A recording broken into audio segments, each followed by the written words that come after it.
Hi everyone, welcome to my quarantine art channel.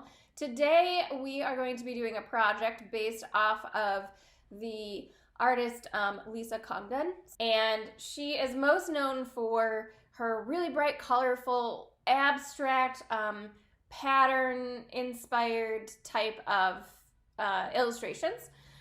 So we are going to be doing a project based on that. A lot of her artwork deals with a quote or a type of text that is placed into her projects.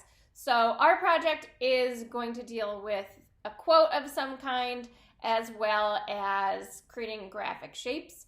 For our project, we are going to be doing a cut paper project. So whatever type of materials you have around the house, you can use construction paper, you can use parts of a magazine.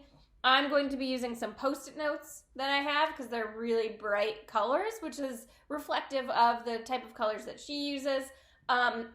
You could also take a piece of paper and go over it a bunch of times with crayons and cut those out.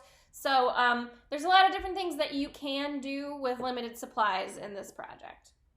So this is going to go right in your zine, and it's going to take up 2 pages. So when you open the page, it's going to be both sides. So it's one piece of paper folded in half. So you want to make sure you don't put anything right in the middle. Otherwise, when you fold it, it might start to peel off a little bit. I am just using, like I said, Post-it notes and also a glue stick. If you have hot glue, that's even better. It'll probably stay down even better.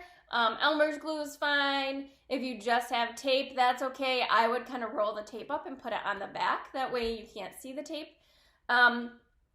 So first you kind of want to think about what colors you want to use. She often uses a limited color palette. And what that means is she may choose 4 colors. It may be blue, red, green, yellow, and she'll just use those. And then you also want to think about where the text is going to go. So for mine, I want my text to kind of be right in this area, right here.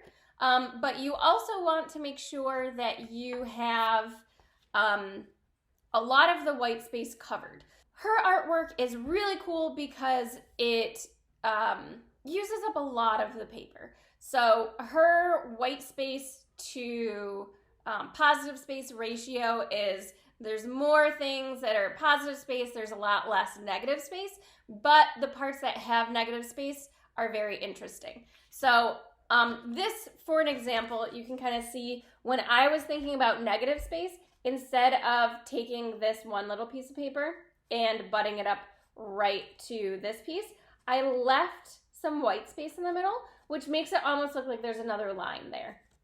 Same with right here. I gotta paste that down a little more, but see how the white space that's in here almost makes it look like there's another shape. So those are the things I want you to be thinking about when you are creating this.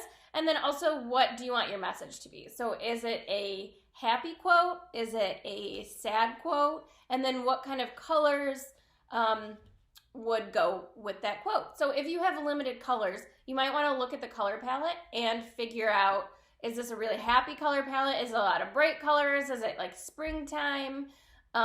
Is it a sad color palette? So is it a lot of darker colors, harsher colors, things like that. So those are the things you want to be thinking about when you're choosing your quote. So I am first off going to write my quote down. Now that I have sort of an idea of what I want to do, I'm going to write my quote in here. I'm going to just use Sharpie to fill in my quote, and then everything else around it is going to be cut paper. So you can cut the words out of paper if you want to as well.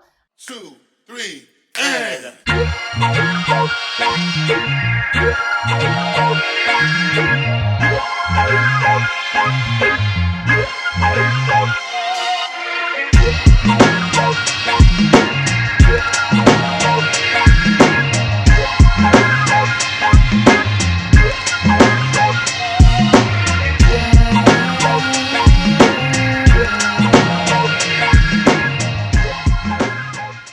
Okay, so now that I have my quote in place, I'm going to go ahead and start using my Post-it notes to actually shape around my quote. So my quote is the main thing that you want to focus on, but every single shape that you make should lead your eye to that quote. So these two things should not be disjointed. You shouldn't have a quote and then some stuff around the quote.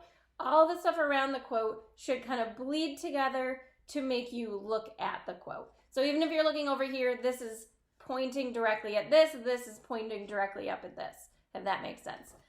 So I'm going to take my Post-it notes and start cutting them out and start gluing them around. And remember, I want to have less negative space, but more meaningful negative space. So the negative space that I do have, I want it to be really interesting.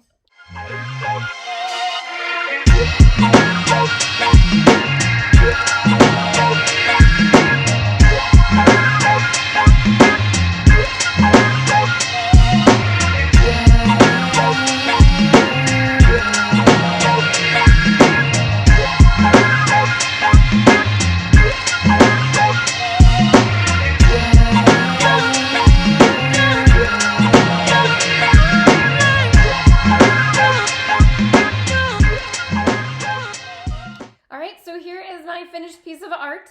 You can see that, like I said, all of the pieces that I created kind of lead around so you look directly in the center here.